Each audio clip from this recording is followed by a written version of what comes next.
The dawn light spread across the wide Montana sky like molten gold, casting long shadows across the Pendleton train depot as Kenton Mackenzie waited, just as he had every morning for the past 3 months. His weathered Stetson pulled low against the rising sun. He leaned against the wooden platform railing, thumbs hooked in his belt loops, waiting for a woman he'd never met to arrive on the 8:15 train from Chicago. The year was 1887, and the frontier town of Pendleton, Montana, was growing faster than spring wheat. Timber-framed buildings lined the main street where just 5 years ago only tents and simple cabins had stood. The railroad had changed everything, bringing supplies, travelers, and occasionally mail-order brides to the men who outnumbered women 10-1 in this part of the territory. "You're a special kind of stubborn, ain't you, Mac?"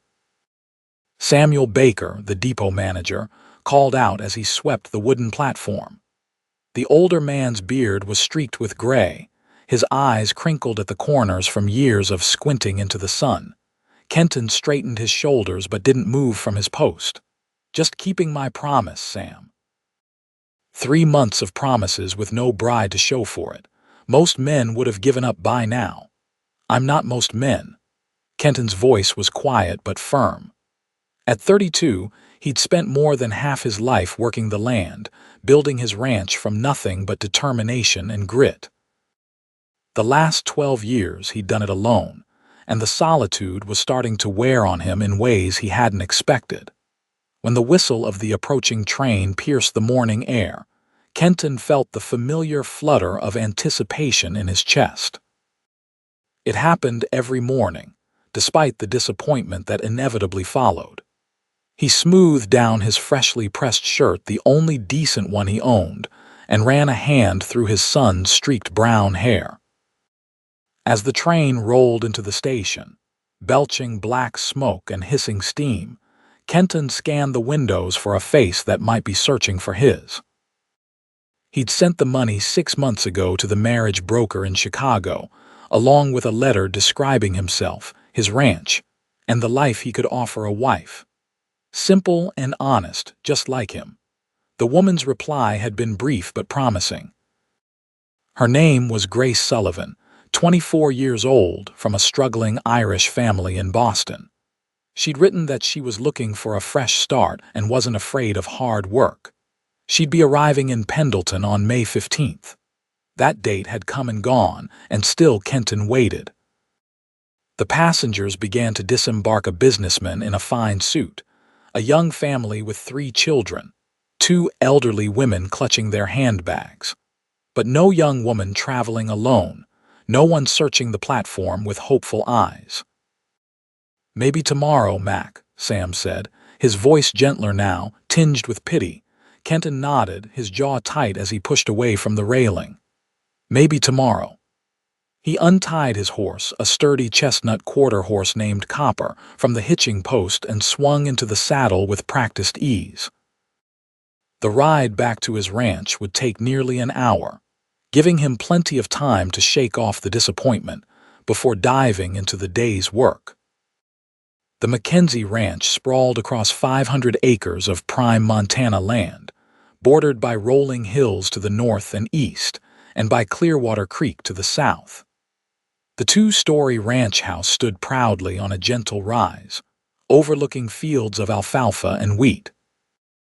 Kenton had built it himself, room by room over the years, always with the thought that someday it would be filled with the sounds of a family. As he rode through the front gate, Kenton spotted his foreman, Thomas Wright, working with the new colts in the corral. "Any luck today?" Thomas called out, though they both knew the answer. "Not today," Kenton replied, dismounting and loosening Copper's cinch. "But the cattle in the south pasture need moving. Grass is getting thin down there." Thomas nodded, understanding Kenton's need to keep busy. "I'll round up the boys after lunch."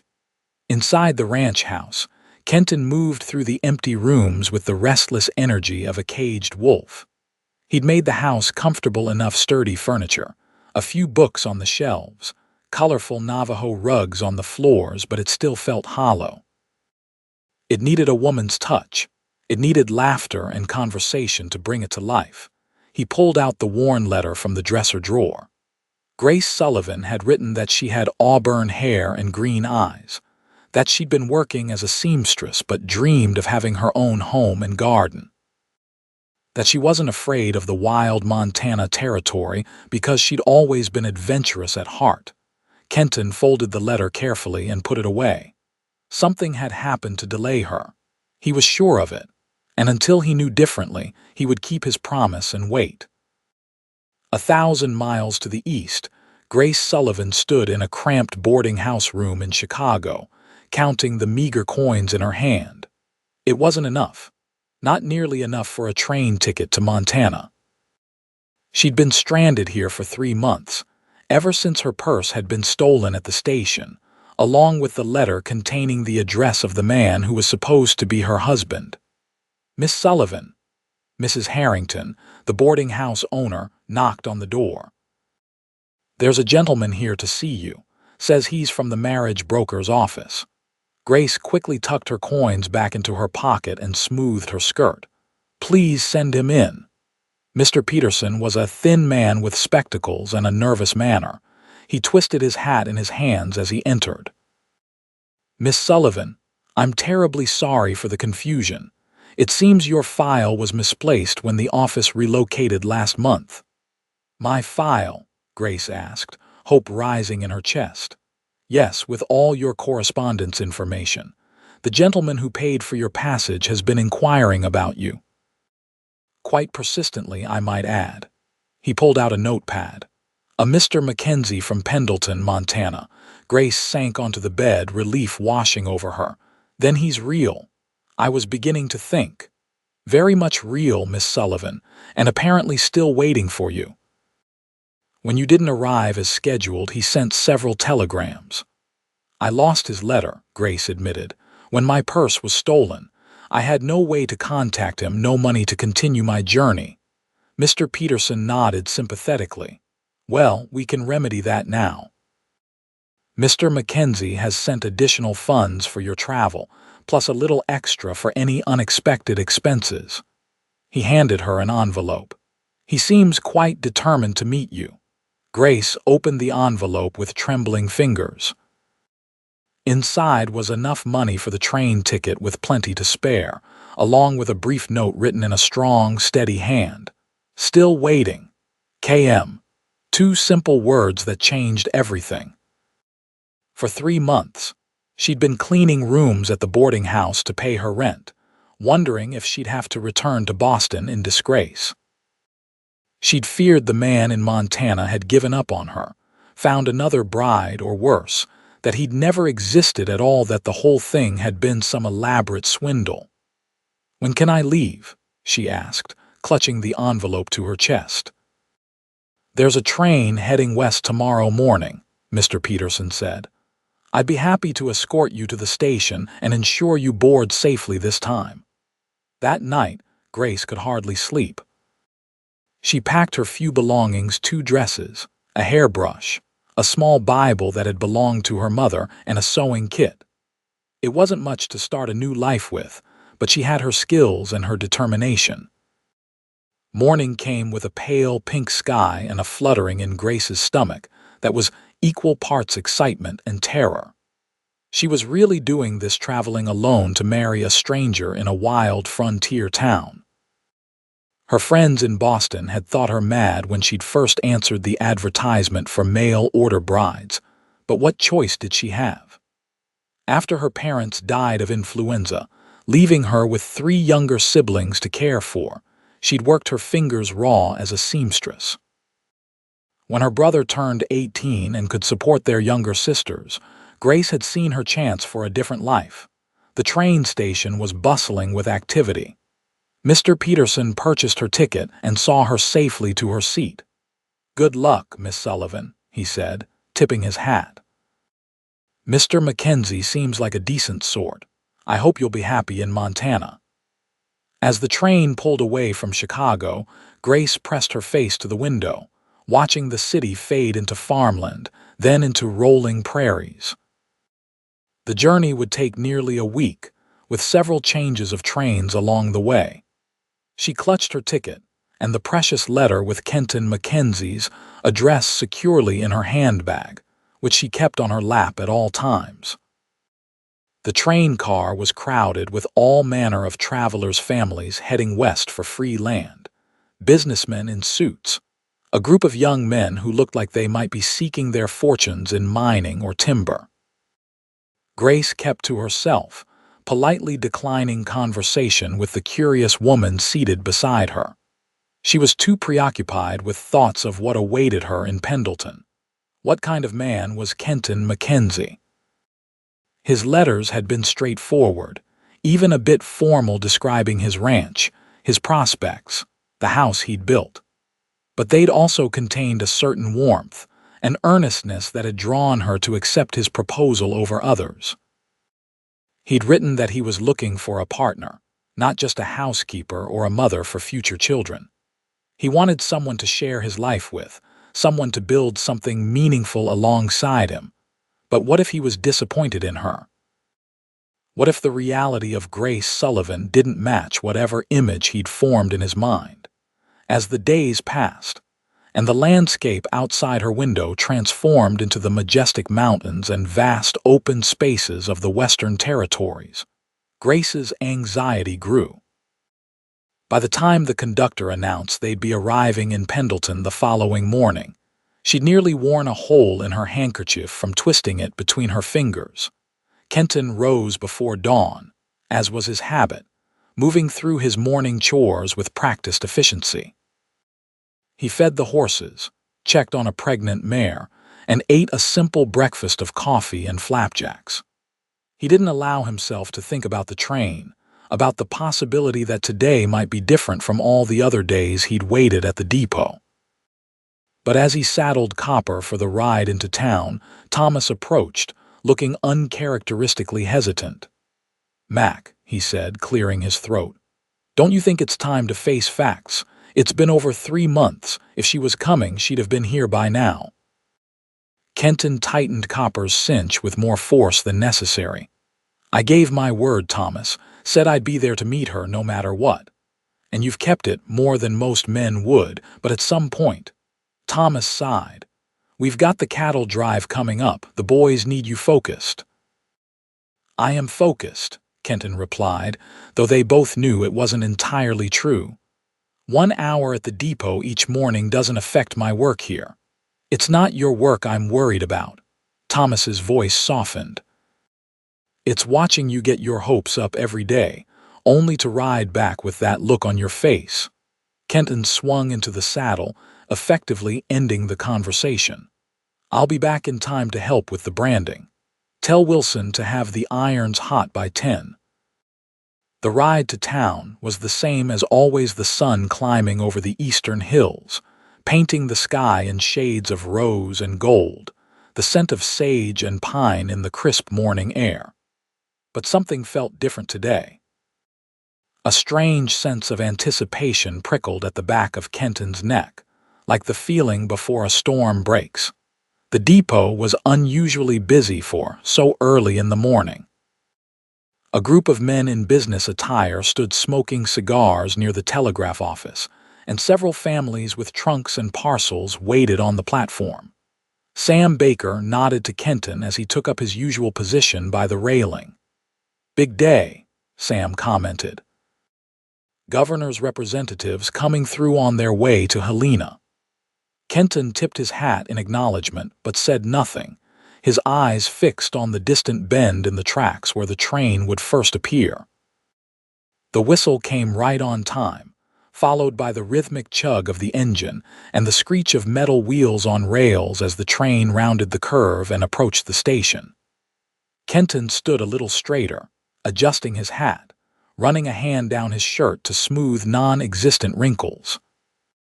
The train hissed to a stop, belching steam that momentarily obscured the platform. Passengers began to disembark, the businessmen first, then families with children, a few single men who looked like they might be headed for the lumber camps up north. And then, stepping carefully down from the third car, a young woman in a simple blue traveling dress, her auburn hair neatly pinned beneath a small hat. She stood on the platform clutching a worn carpet bag, her eyes scanning the crowd with a mixture of hope and apprehension. Kenton felt rooted to the spot, his heart hammering against his ribs. Could it be? After all this time, she looked smaller than he'd imagined, more delicate somehow. But her posture was straight, her chin lifted with quiet determination as she continued to search the faces around her. Finally, he found his voice. Miss Sullivan, her head turned at the sound of her name, green eyes widening as they found his. For a moment, they simply stared at each other across the crowded platform, the noise and bustle of the depot fading into background. Then Grace took a tentative step forward and another until she stood directly in front of him. Mr. Mackenzie, Kenton nodded, suddenly aware that he was still holding his breath. He released it slowly, offering a smile that felt rusty from disuse. Welcome to Pendleton, Miss Sullivan. I've been waiting for you. The simple sincerity in his voice brought unexpected tears to Grace's eyes. I'm so sorry for the delay. There was an incident in Chicago. You're here now, Kenton interrupted gently. That's all that matters. He reached for her bag, his fingers brushing against hers in the exchange. The brief contact sent a surprising warmth up his arm. Are you hungry? Thirsty? The journey must have been exhausting. Both, actually, Grace admitted with a small smile. And yes, quite exhausting. There's a decent cafe just down the street. We can get some food in you before the ride to the ranch. He hesitated. Unless you'd prefer to rest at the hotel first. It's a fair distance to the ranch. Grace straightened her shoulders. I've come this far, Mr. Mackenzie. I can manage a few more miles. Kenton nodded, respect flickering in his eyes. Let's get you that meal, then. As they walked from the depot toward Main Street, Grace was acutely aware of the curious glances from townspeople. A few called out greetings to Kenton, their eyes lingering on Grace with undisguised interest. Is it always like this? She murmured, feeling her cheeks warm. New faces are rare enough to cause a stir, Kenton explained. Especially. He trailed off, looking slightly embarrassed. Especially female faces, Grace finished for him, the corner of her mouth quirking up. Exactly. He guided her to a small cafe with large front windows. Inside, the aroma of fresh bread and coffee filled the air. A plump woman with graying hair hurried over as soon as they entered. Well, look what the wind blew in, she exclaimed, her curious gaze moving from Kenton to Grace. And who might this lovely young lady be? Martha, this is Miss Grace Sullivan. Miss Sullivan, Martha Jenkins, owner of the best cafe in Pendleton. Martha beamed. The only cafe in Pendleton, he means, but it's still the best. She winked at Grace. Come on in, honey. You look like you could use a hot meal and some strong coffee. She led them to a table near the window, bringing coffee without being asked. The special today is beef stew with fresh biscuits. Just came out of the oven. That sounds wonderful, Grace said, realizing suddenly how hungry she was. The train food had been mediocre at best, and she'd been too nervous to eat much of it anyway. When Martha bustled off to the kitchen, an awkward silence fell between Grace and Kenton. They were strangers still, despite the letters they'd exchanged, despite the fact that she had traveled across the country to marry him. I should explain what happened, Grace began, her fingers wrapped around the warm coffee cup. In Chicago, my purse was stolen at the station. Your letter with the address was in it, along with all my money for the journey. Kenton's brow furrowed. So that's why. I thought perhaps you changed your mind. No, Grace said quickly. I never changed my mind. I was stranded, working at a boarding house to earn my keep while trying to save enough to continue the journey. If Mr. Peterson hadn't finally located me. Peterson from the marriage broker's office, Kenton asked, leaning forward. I wrote to them several times, telegraphed too. Grace nodded. He said you were quite persistent. The corner of Kenton's mouth lifted in a half-smile. Stubborn, my mother would have said. Well, your stubbornness saved me from having to return to Boston in disgrace, Grace said. I'm grateful for it. Martha returned with 2 steaming bowls of stew and a basket of golden biscuits. Eat up, both of you. You're too skinny by half, she said, though her eyes lingered on Grace. The stew was rich and hearty, the biscuits light and buttery. Grace ate with more enthusiasm than was probably ladylike, but she was too hungry to care. Kenton seemed pleased by her appetite, breaking off pieces of his biscuit to dip in the gravy. The ranch is about an hour's ride from town, he said, after they'd eaten in companionable silence for a while. I've got a buggy for the journey. The road's decent, but it can be rough in places. Is it a large ranch? Grace asked, trying to reconcile the man before her with the description from his letters. 500 acres, Kenton said, a hint of pride in his voice. Started with just 50 when I was 20. Added to it little by little. Good grazing land, plenty of water from Clearwater Creek, timber on the north side for building. And you built the house yourself, most of it, had help with the roof and some of the finer work. He looked almost shy as he added, I made sure there was a proper kitchen. Big windows. Thought a woman would appreciate the light. The simple statement touched Grace more than any flowery compliment could have. This man had been thinking of his future wife's comfort long before he'd even met her. After the meal, which Kenton insisted on paying for despite Grace's protest that she had money now, they walked to the general store. You might need a few supplies, Kenton explained. And probably a warmer coat. Gets cold at night, even in summer.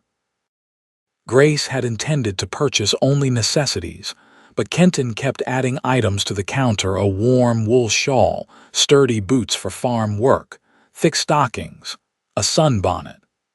When she tried to object, he simply said, "Consider it making up for lost time," in a tone that brooked no argument. The store owner's wife helped Grace select a few yards of fabric for new dresses, exclaiming over Grace's mention that she was a seamstress by trade. "We could use a good seamstress in town," she said eagerly. "Mrs. Miller does what she can, but she's getting on in years and her eyesight isn't what it was." "Oh, I couldn't possibly," Grace began, but Kenton interrupted. "Something to think about for the future," he said. "Once you're settled." Outside the store, a sturdy buggy waited, hitched to Kenton's chestnut horse.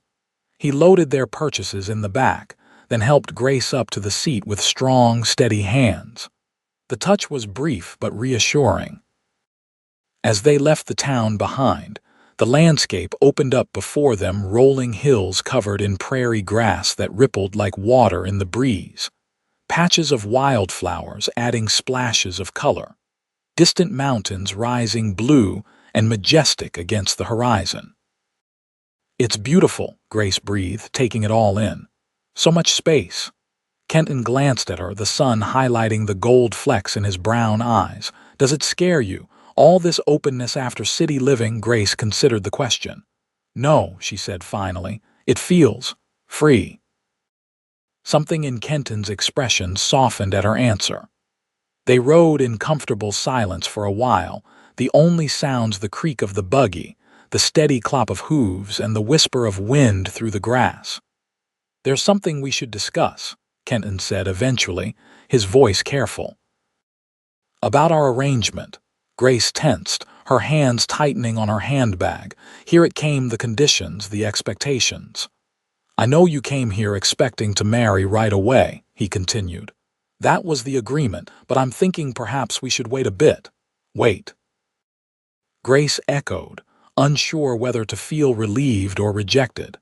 "Just until you've had a chance to get to know the place. To get to know me." Kenton kept his eyes on the road ahead. "If you decide this isn't what you want after all, I'll pay for your passage back to Boston. No questions asked." Grace stared at him, surprised by the unexpected offer. "That's very considerate." "It's only fair," Kenton said simply. Marriage is a serious business, should be entered with eyes wide open. And where would I stay in the meantime? There's a small cabin about 50 yards from the main house. Used to be the original homestead. It's simple but comfortable. You'd have your privacy but be close enough if you need anything. He glanced at her. And the ranch hands all know they'd answer to me if they showed anything less than complete respect to you. The tension in Grace's shoulders eased slightly. How long do you propose for this? Trial period. A month. That should be enough time for you to decide if this life is something you can abide. Grace nodded slowly.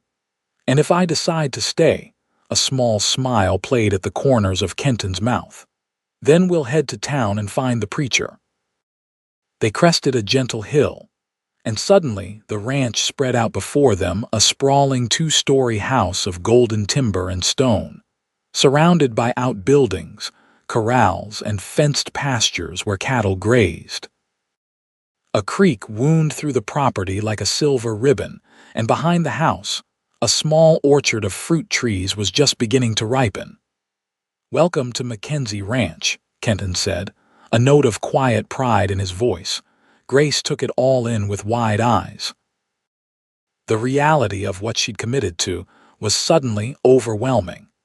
This wasn't just marrying a stranger, it was entering an entirely new world, one she knew almost nothing about. As they approached the ranch, a tall man with broad shoulders emerged from one of the barns, followed by 2 younger men leading horses. They paused their work, watching the buggy approach with undisguised curiosity. "That's Thomas Wright, my foreman," Kenton explained. "Been with me almost from the beginning. The others are Wilson and Charlie, 2 of the hands. There's 5 more, but they're probably out with the herd." Grace straightened her back, smoothed her travel-wrinkled dress as best she could. First impressions mattered, especially here where she'd be the only woman among so many men. Kenton brought the buggy to a stop near the main house, then came around to help Grace down. His hands were strong and warm at her waist, lifting her as if she weighed nothing at all. The brief contact left her feeling strangely breathless. "Thomas," Kenton called, "come meet Miss Sullivan." The foreman approached, removing his hat to reveal dark hair streaked with gray at the temples. His weathered face broke into a genuine smile. "Miss Sullivan, welcome to the ranch. We were starting to think you were a figment of the boss's imagination." Grace returned his smile. "I'm sorry for the delay, Mr. Wright. There were complications." "Thomas, would you have Charlie take Miss Sullivan's things to the old cabin?" Kenton asked. "And ask Mrs. Lowry if she can come out from town tomorrow to help get it properly set up." Thomas raised an eyebrow but nodded. "Sure thing, boss. Charlie," he called to one of the younger men, "bring the ladies' bags to the old place and make sure it's clean." As Charlie hurried to comply, Thomas gave Kenton a questioning look that Grace couldn't quite interpret. Whatever silent communication passed between the 2 men seemed to satisfy the foreman, who touched his hat to Grace and returned to his work. "Would you like to see the house first?" Kenton asked. "Or would you prefer to rest? The journey must have been exhausting." "The house, please," Grace said, curiosity overcoming her fatigue. "I'd like to see what you've built." Kenton led her up the wide porch steps to the front door, which opened into a spacious main room. The timber walls were polished to a warm glow, and large windows let in streams of afternoon sunlight. A stone fireplace dominated one wall, with comfortable-looking chairs arranged before it. Bookshelves lined another wall, filled with more volumes than Grace would have expected. "You like to read," she observed, running a finger along the spines. "Shakespeare, Dickens, even some poetry." "Winter nights are long out here," Kenton said with a slight shrug. "Good company helps pass the time." He showed her through the rest of the house, a formal dining room they rarely used, a well-appointed kitchen with a large cast-iron stove, a small study where he kept the ranch accounts. Upstairs were 4 bedrooms, including the master with its own small sitting area and large windows overlooking the mountains. "It's a beautiful home," Grace said sincerely as they returned downstairs. "You've created something quite remarkable here." A flush of pleasure colored Kenton's cheeks. "Thank you. It's been a labor of love." Outside, Charlie was waiting to escort Grace to the cabin, carrying her carpetbag and the packages from town. The cabin was indeed small but sturdy, with its own little porch and a rocking chair. Inside was a single room with a bed, a table with 2 chairs, a small cookstove, and a washstand. Simple but clean and well-maintained. "I'll bring water for washing," Charlie offered, setting down her things. "And firewood gets cool at night." "Thank you, Charlie," Grace said, already beginning to feel the weight of the long journey in her bones. "Supper's at 6 in the main house," he added. "Cook rings the bell. Can't miss it." After he left, Grace sank onto the edge of the bed, suddenly overwhelmed by it all. The journey, the arrival, the ranch so much larger and more established than she'd imagined. And Kenton Mackenzie, himself, not at all the rough, desperate frontier man she'd half expected, but a thoughtful, articulate man who'd built something substantial out of nothing but hard work and determination. She'd come here prepared to do her duty as a wife, to make the best of whatever circumstances she found. She hadn't expected to be offered choices, to be given time to decide if this was truly what she wanted. When Charlie returned with water and firewood, Grace washed away the dust of travel and changed into her second dress, a simple green cotton that brought out the color of her eyes. She unpinned her hair, brushed it until it shone, then twisted it back into a neat chignon.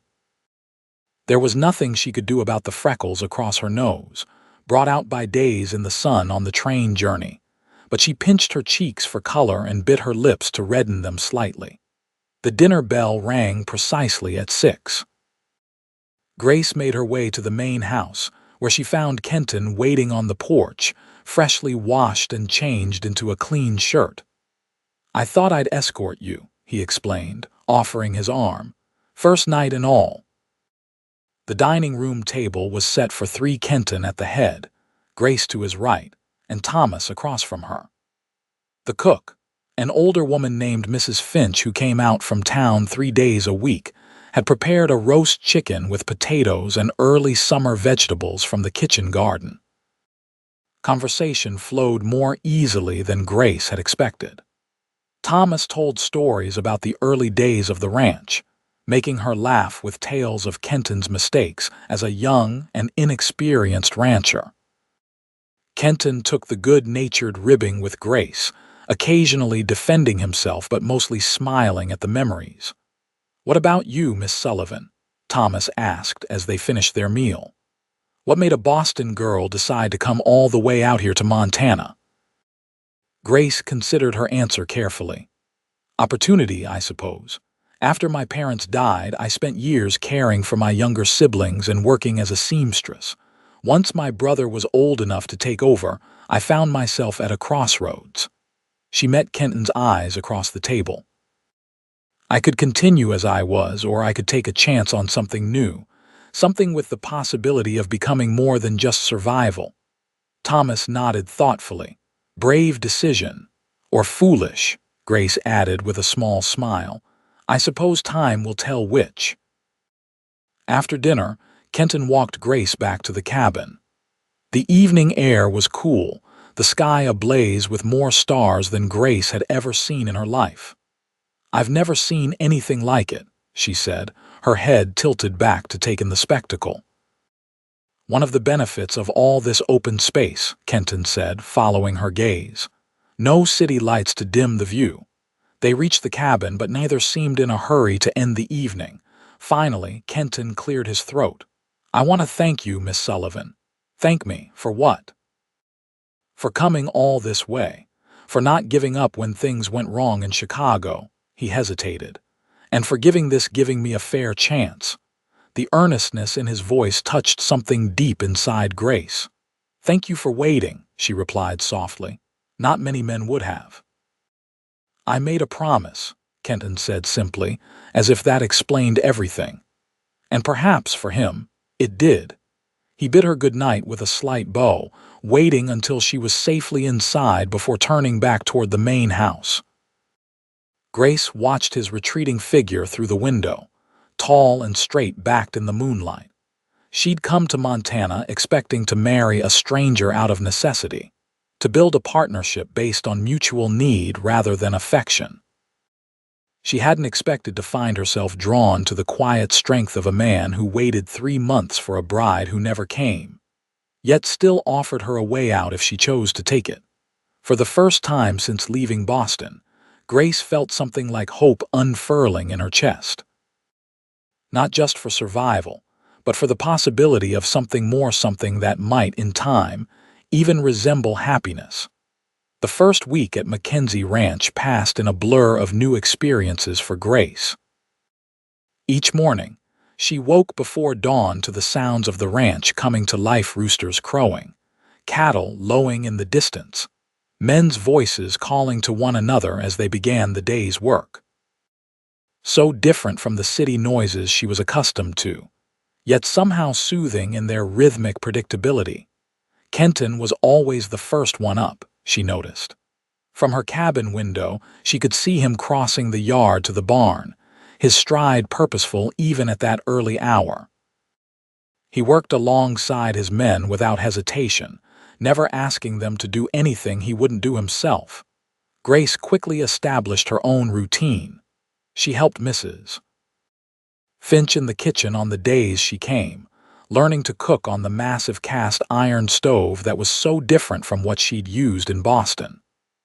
On the other days, she prepared simple meals for herself and occasionally joined the men for dinner in the main house. Mrs. Lowry, the housekeeper from town who came twice a week to clean and do laundry, took Grace under her wing, teaching her about keeping house in this harsh, dusty environment.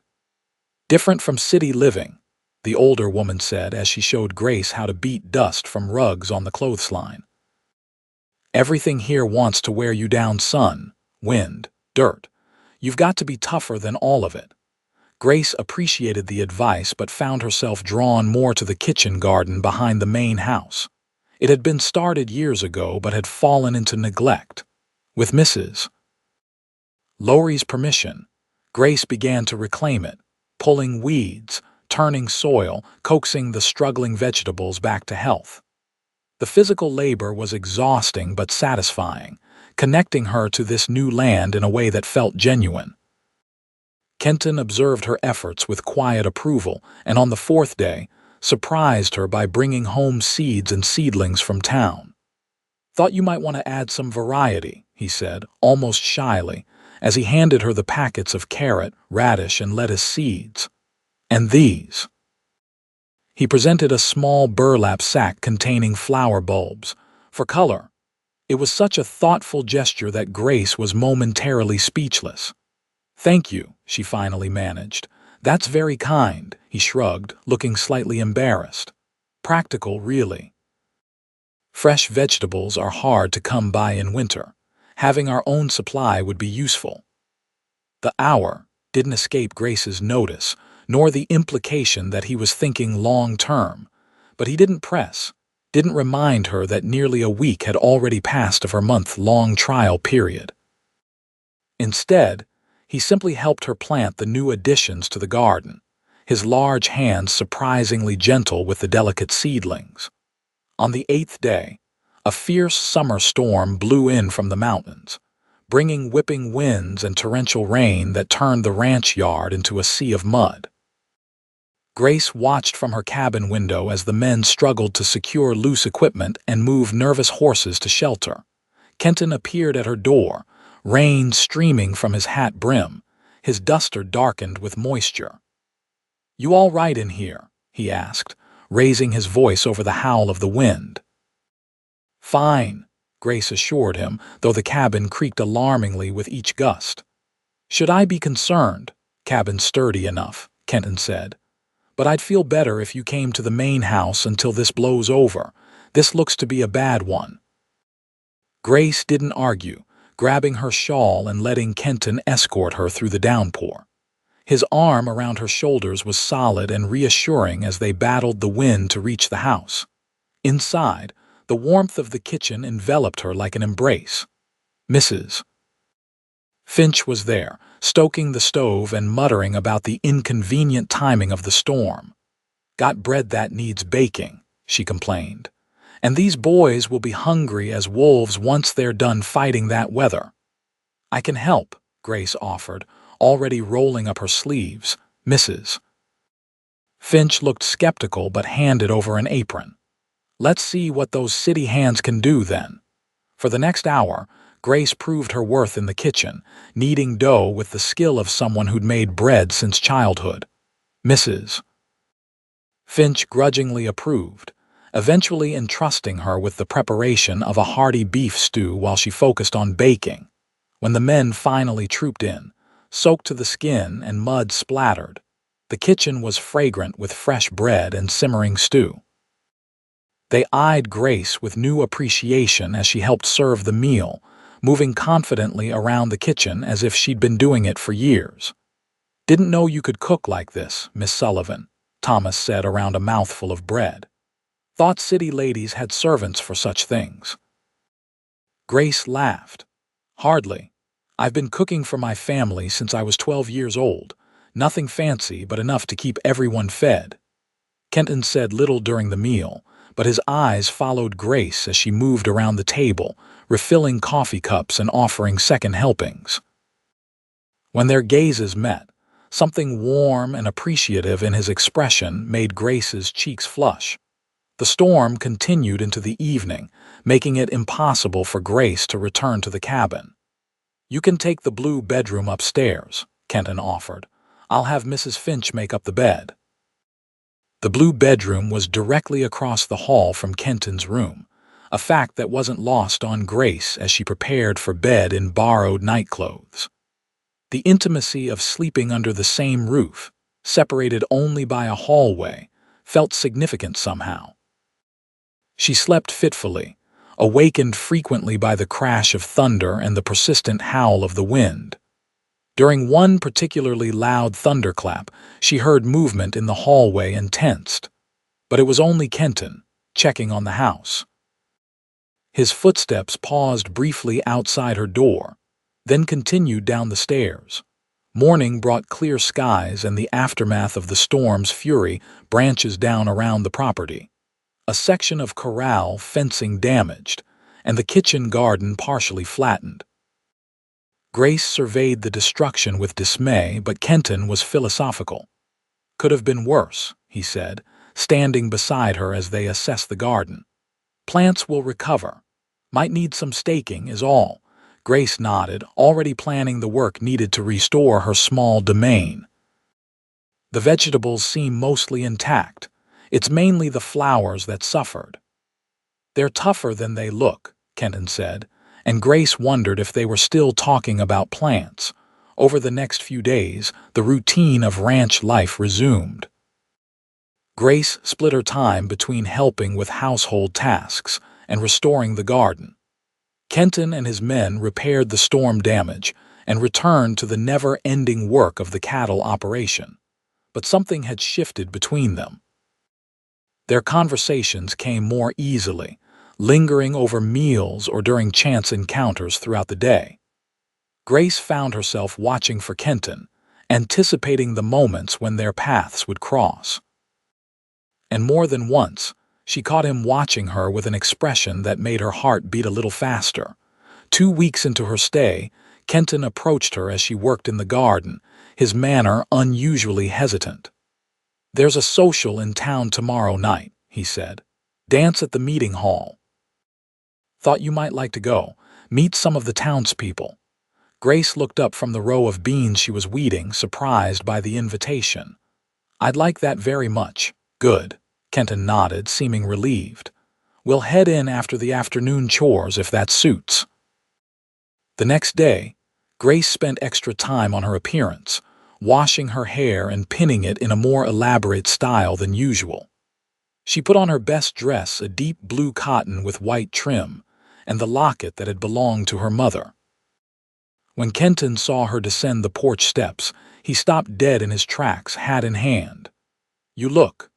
He paused, seeming to search for the right word. "Beautiful," he finally said, the simple sincerity of it more powerful than any flowery compliment. The ride to town was filled with a pleasant tension, an awareness of each other that hadn't been there before. Kenton pointed out landmarks along the way, telling stories about the early settlers in the area, about the time before the railroad came through and changed everything. The meeting hall was already crowded when they arrived, lanterns casting a warm glow over the gathered townspeople. A small band played in one corner, and couples swirled around the makeshift dance floor. Heads turned when they entered, conversation pausing momentarily before resuming with increased vigor. Grace felt the weight of curious stares but held her head high, her hand resting lightly on Kenton's arm. Martha from the cafe was the first to approach them, her round face wreathed in smiles. "Well, if it isn't the mysterious Miss Sullivan, we've all been dying to meet you properly." She turned to include the woman beside her. "This is my sister, Harriet. She runs the dress shop." Soon Grace was surrounded by the women of Pendleton, fielding questions about Boston, her journey west, and how she was finding life at the Mackenzie Ranch. They were friendly but frankly curious, and Grace understood that her answers would be dissected in detail later. "And how are you finding our Mr. Mackenzie?" asked Mrs. Miller, the elderly seamstress with a twinkle in her eye. "Stubborn as they come, that one." Grace glanced across the room to where Kenton stood with a group of men, deep in conversation.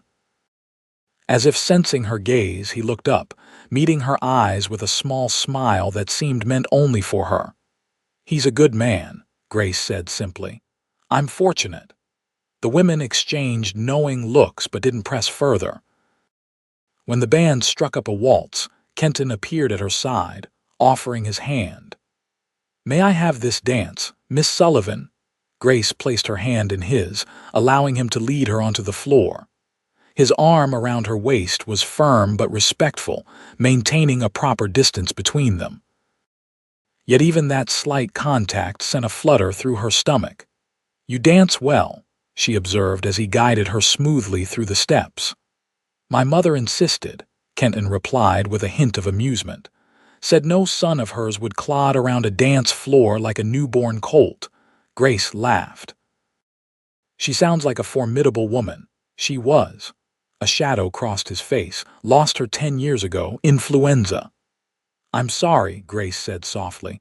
"My parents, too, the same." Kenton's hand tightened slightly on hers, a silent acknowledgement of shared loss. They danced without speaking after that, moving together with an ease that felt surprising given how little they truly knew each other. When the music ended, Kenton kept hold of her hand a moment longer than necessary. "Thank you for the dance, Miss Sullivan." The evening continued pleasantly, with more dancing, refreshments, and conversation with the townspeople. Grace found herself genuinely enjoying the company of these frontier women who had carved out lives in this harsh but beautiful land. They were forthright, practical, and surprisingly welcoming to the newcomer in their midst.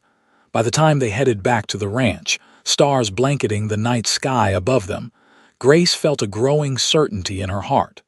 This place, these people, they could be home. Kenton could be home. The thought both thrilled and terrified her. As the buggy rolled up to the ranch house, Grace gathered her courage. "Mr. Mackenzie," she began, then hesitated. "Kenton." He turned to her, his expression hidden in the darkness. "Yes. I don't need the full month," she said quietly. "I've made my decision." Kenton went very still. "And what have you decided?" Grace took a deep breath. "I'd like to stay if you're still willing." For a long moment, Kenton said nothing, and Grace felt a stab of doubt. Had he changed his mind? Had these weeks shown him that she wasn't what he wanted after all? Then his hand found hers in the darkness, warm and strong. "I'm more than willing, Grace. I've been hoping you'd stay since the moment you stepped off that train." The simple admission made Grace's heart swell. Then perhaps we should speak to the preacher when we're next in town. Kenton's thumb traced a gentle circle on the back of her hand. I'd like that very much. The wedding took place 2 days later in the small white church in Pendleton. It was a simple ceremony, attended by Thomas and the ranch hands, Martha and several of the townswomen who had welcomed Grace at the social, and a few of Kenton's neighbors from surrounding ranches. Grace wore her blue dress with wildflowers in her hair, columbines and daisies that Kenton had gathered for her that morning. He wore his Sunday best, his hair slicked back, his face freshly shaved. When they exchanged vows, his voice never wavered, his eyes never leaving hers. I, Kenton James Mackenzie, take thee, Grace Elizabeth Sullivan, to be my lawfully wedded wife. The words were traditional, but the emotion behind them was anything but routine. This wasn't just a practical arrangement anymore, though neither of them had spoken of love yet. It was a beginning, a commitment to build something together, to face whatever came their way as partners. The wedding supper back at the ranch was a joyous affair, with tables set up under the oak trees and lanterns strung from the branches. Mrs. Finch had outdone herself with the meal, and Thomas had unearthed bottles of good whiskey he'd been saving for a special occasion. As the evening wore on, guests began to depart, offering congratulations and, in some cases, knowing winks that made Grace blush. Finally, only the ranch hands remained, and they tactfully retreated to their bunkhouse earlier than usual, leaving the newlyweds alone. An awkward silence fell between Grace and Kenton as they stood on the porch, watching the last buggy disappear down the drive. The reality of their new situation, that they were now husband and wife in every sense, suddenly seemed overwhelming. "Would you like some coffee?" Kenton asked, breaking the silence. "Or perhaps something stronger?" Grace smiled, grateful for his sensitivity. "Coffee would be nice." They moved to the kitchen, where the familiar task of making coffee gave them both something to focus on. When they settled at the table with steaming cups, Kenton reached across to take her hand. "I want you to know something, Grace," he said, his voice low and serious. "I don't expect. That is, I understand this is all very sudden. We've only known each other a short time." Grace felt a rush of affection for this man who had waited months for her arrival, yet now was willing to wait longer if she needed time. "Kenton," she said softly, "we're married now." "I made that choice with open eyes." "I know, but I'm not afraid," she interrupted gently. "Not of you, not of this." The relief in his eyes was palpable. He lifted her hand to his lips, pressing a kiss to her palm that sent shivers up her arm. "I want to do right by you, Grace, in every way." "You already have," she assured him, rising from her chair and tugging him to his feet. "Now perhaps you could show me to our room, husband." The word felt new and strange on her tongue, but right somehow. And the way Kenton looked at her when she said it, with wonder and desire, and something deeper that might one day be love, told her that she had indeed made the right choice. Their wedding night was a revelation. Kenton was patient and gentle, guiding her through this new territory with tenderness that brought tears to her eyes. And when they finally came together as husband and wife, Grace felt a sense of rightness, of completion that she hadn't known was missing until now. Afterward, lying in the circle of his arms, her head resting on his chest, Grace listened to the steady beat of his heart and felt truly at peace for the first time in years. "Kenton," she whispered, uncertain if he was still awake. His hand stroked lazily up and down her back. "I'm glad I lost that letter." He chuckled, the sound rumbling beneath her ear. "Strange thing to be glad about." "Not really," Grace said, propping herself up on an elbow to look at him in the moonlight streaming through the window. "If I hadn't, we would have married right away without really knowing each other. This way I chose you, not just the idea of you or the security you offered. You." Kenton's eyes darkened with emotion. He reached up to touch her cheek, his fingers tracing the curve of her jaw. "And I chose you, Grace Mackenzie. Every morning at that depot, I was choosing you." The weeks that followed settled into a rhythm that felt increasingly natural. Grace moved fully into the main house, her few possessions seeming to belong there as if they'd always had a place waiting for them. The cabin became storage for the time being, though Kenton mentioned it might make a good place for visitors someday. Ranch life continued its demanding pace, with cattle to tend, hay to cut and store for winter, and endless maintenance to the buildings and equipment. Grace threw herself into the role of ranch wife with determination, learning quickly from Mrs. Finch and Mrs. Lowry while adding her own touches to the running of the household. The kitchen garden flourished under her care, producing vegetables in abundance. She learned to preserve for the coming winter, putting up jars of beans, corn, and tomatoes that lined the shelves in the root cellar. Her sewing skills came in handy too, mending work clothes for Kenton and the hands, and creating cheerful curtains for the house's windows. Word of her abilities with a needle spread through the community, and soon women were stopping by with requests for dresses, shirts for their husbands, or quilts for new babies. Grace was happy to oblige, enjoying both the additional income and the connections it helped her forge with her neighbors. Kenton watched her integration into ranch life and the wider community with evident pride. "You've won them all over," he commented one evening as they sat on the porch after dinner, watching the sunset paint the sky in shades of orange and pink. "They're good people," Grace replied, her head resting comfortably on his shoulder. "They've made it easy. Not everyone adapts so well to frontier life. Some find it too hard, too isolated." He paused. "I worried you might be one of them." Grace considered this. "I won't pretend it isn't challenging, or that I don't occasionally miss certain things from my old life. But this." She gestured to the vista before them, the ranch buildings bathed in golden light, the distant mountains standing sentinel. "This feels like where I'm meant to be." Kenton turned to press a kiss to her temple. "I feel that way too, even more so now that you're here." As summer gave way to fall, their bond deepened. It wasn't always easy. They had disagreements, moments of frustration or misunderstanding. Grace's city-bred practicality sometimes clashed with Kenton's frontier independence. But they learned to navigate these differences, to compromise and grow together rather than apart. And through it all, the physical attraction between them only intensified. Grace found herself watching Kenton as he worked, admiring the play of muscles beneath his shirt, the confident set of his shoulders as he rode across the pastures. At night, their passion for each other grew ever more uninhibited, more tender and knowing.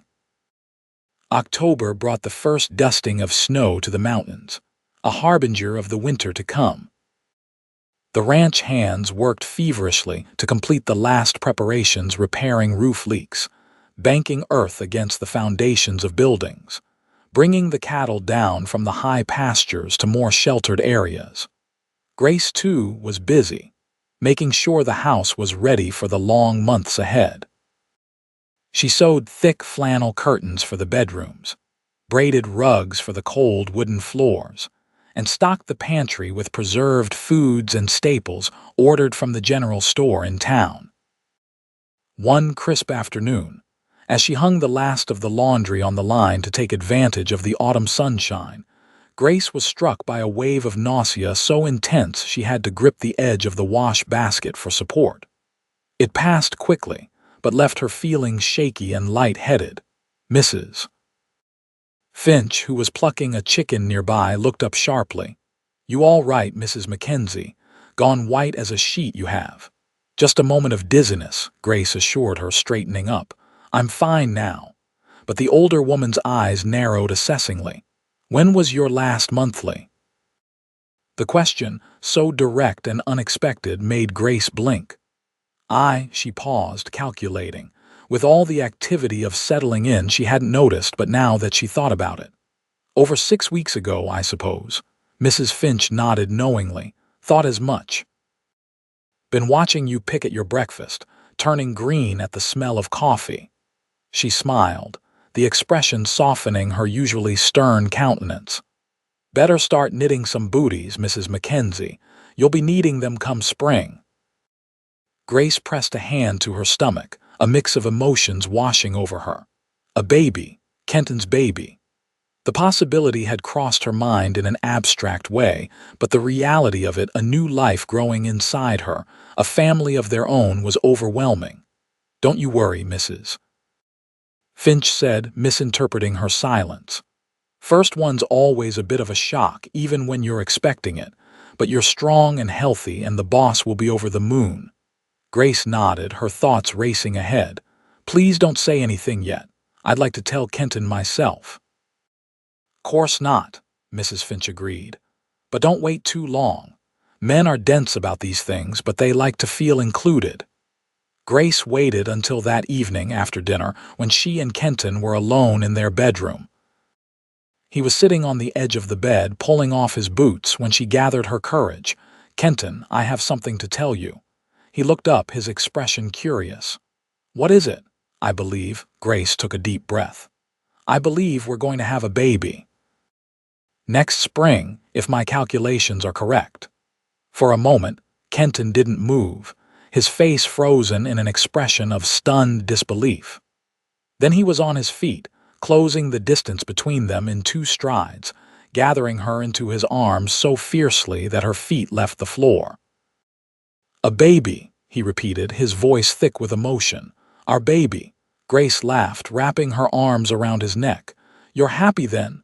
Happy, Kenton set her down gently, his hands framing her face. Grace, I never thought. After waiting so long for you, I didn't dare hope for this much happiness. The raw honesty in his voice brought tears to Grace's eyes. I love you, Kenton Mackenzie, she said, speaking the words aloud for the first time. So much more than I ever expected to. Kenton's eyes widened, then softened with an emotion so deep it took her breath away. And I love you, Grace Mackenzie. From the first moment I saw you standing on that platform, looking so lost and so brave all at once. Their kiss was tender, full of promise and shared joy. When they drew apart, Kenton's hand moved to rest gently on her still flat stomach. A family, he said wonderingly. Our family. The news of Grace's pregnancy spread quickly through the ranch and then the wider community. Martha from the cafe brought a basket of her special herbal tea for the morning sickness, while Mrs. Miller began knitting a blanket of the softest wool. The ranch hands were awkwardly congratulatory, clapping Kenton on the back with knowing grins and treating Grace with a new kind of deference that made her laugh. I'm pregnant, not made of glass, she told Thomas after he insisted on carrying a basket of apples that she was perfectly capable of managing. Boss's orders, he replied with a shrug. Said we're to make sure you don't overtax yourself. Kenton's protectiveness was touching, if occasionally stifling. He hovered when Grace climbed stairs, insisted she take afternoon rests regardless of how she felt, and tried to limit her activities in ways that sometimes tested her patience. I've seen women work in the fields right up until their time, she reminded him after a particularly heated discussion about whether she should be hanging curtains. I'm perfectly capable of standing on a chair. Other women aren't carrying my child, Kenton replied stubbornly. And I'm not risking either of you over curtains. In the end, they compromised. Grace agreed to accept help with certain tasks, and Kenton agreed to stop treating her like she might shatter at any moment. As winter descended in earnest, life at the ranch turned inward. Snow blanketed the land, transforming the familiar landscape into something magical and ethereal. The days shortened, the work changed, and the rhythm of life slowed to match the season's pace. Evenings were spent in the warm glow of the fireplace, Kenton reading aloud from one of his books while Grace worked on baby clothes or quilts. Sometimes they just talked, sharing stories from their pasts, dreams for their future, building the foundation of their life together one conversation at a time. Did you ever imagine this? Grace asked one night as they lay in bed, her head on Kenton's chest, his hand resting protectively over the slight swell of her belly. When you sent away for a bride, did you think it would turn out like this? Kenton was silent for a moment, his fingers tracing lazy circles on her skin. I hoped, he finally said. I didn't expect it, but I hoped. When my father died and left me this land, I had a vision of what it could become, not just a successful ranch, but a home, a place where a family could thrive. His voice grew thoughtful, but land and buildings aren't enough for that. It needed someone like you to make it real. Grace tilted her head to look at him, touched by the simple eloquence of his words. And did I make it real? More than real, Kenton assured her, bending to kiss her forehead. You made it everything I dreamed of and more. The winter months passed in this cocoon of contentment. Grace's body changed, rounding with the growth of their child.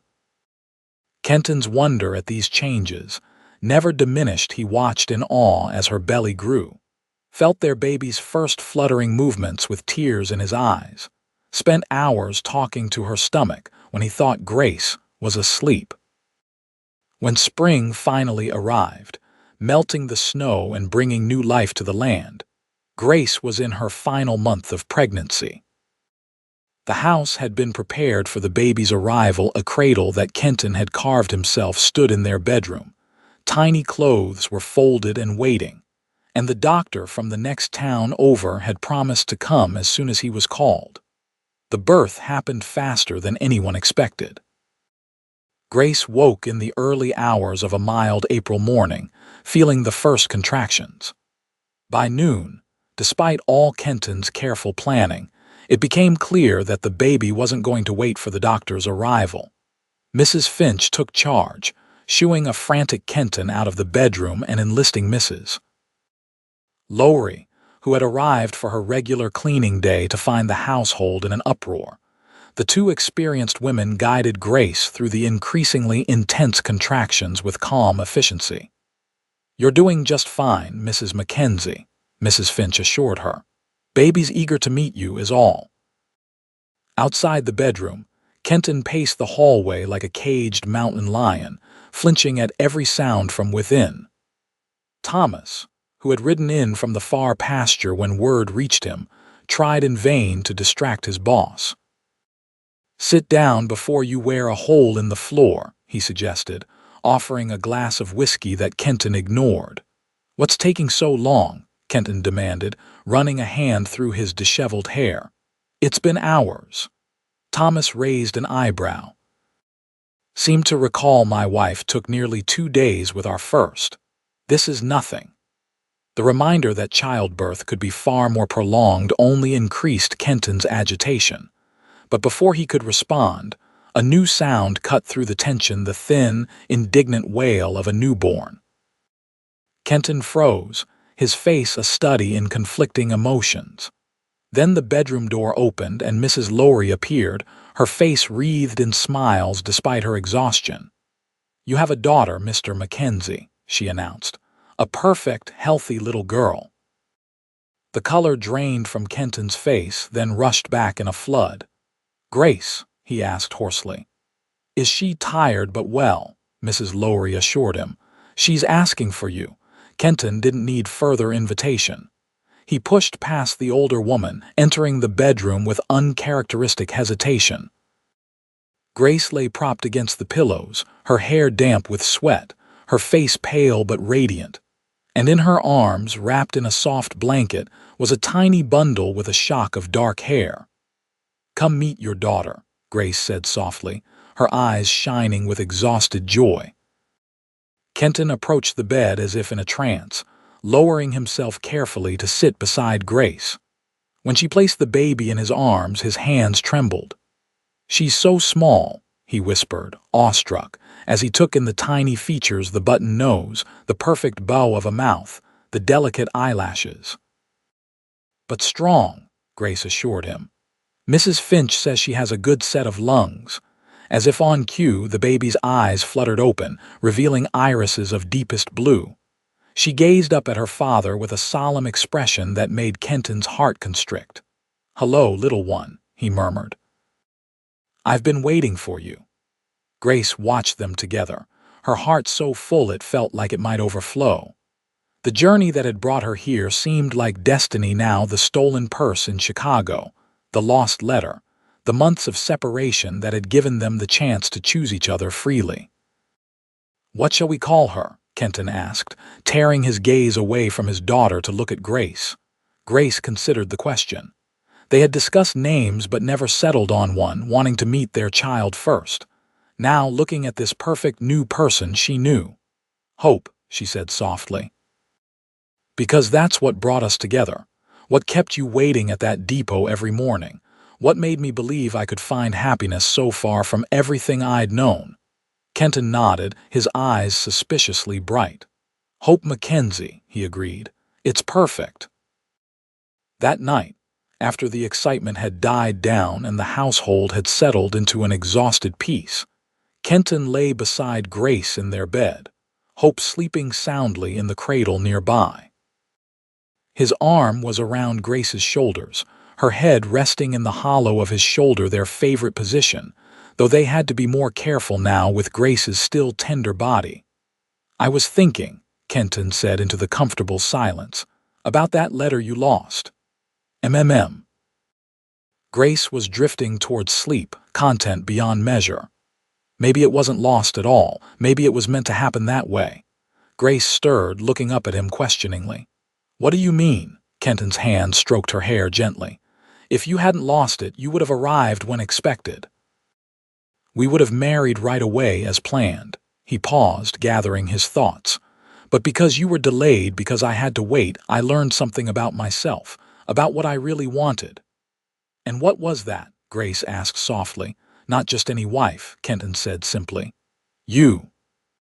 Specifically you, Grace Sullivan from Boston, with her green eyes and freckles and stubborn determination." His voice deepened with emotion. "I fell in love with you before I even knew your name, just from watching you step off that train looking lost and brave and beautiful." Grace reached up to touch his face, tracing the strong line of his jaw. "And if I hadn't lost that letter, I might never have learned how rare a man you are, one who keeps his promises no matter how long it takes, who offers choices instead of demands." She smiled up at him, love shining in her eyes. "One worth crossing a continent for." Kenton bent to kiss her, a tender affirmation of all they'd found together. "So perhaps we should be grateful for that lost letter," he murmured against her lips. "Very grateful," Grace agreed, snuggling closer to his warmth. "It led us exactly where we were meant to be." As they drifted to sleep, wrapped in each other's arms with their daughter sleeping peacefully beside them, Grace thought about the strange, winding path that had brought her to this place, this man, this life. A lost letter, a patient cowboy, a chance for love that neither of them had expected to find. Some might call it coincidence or luck. But as she listened to the steady rhythm of Kenton's heartbeat beneath her ear, Grace preferred to think of it as destiny, the kind that required a leap of faith to fulfill. And in the years that followed, as Hope grew from an infant to a curious toddler to a spirited young girl, as the Mackenzie family expanded to include a son 2 years later, as the ranch prospered and their love deepened with each passing season, Grace never stopped being grateful for that fateful day when her purse was stolen and a letter was lost, setting in motion a journey that would lead her home to the arms of a man who had waited, faithful and true, every morning at the depot.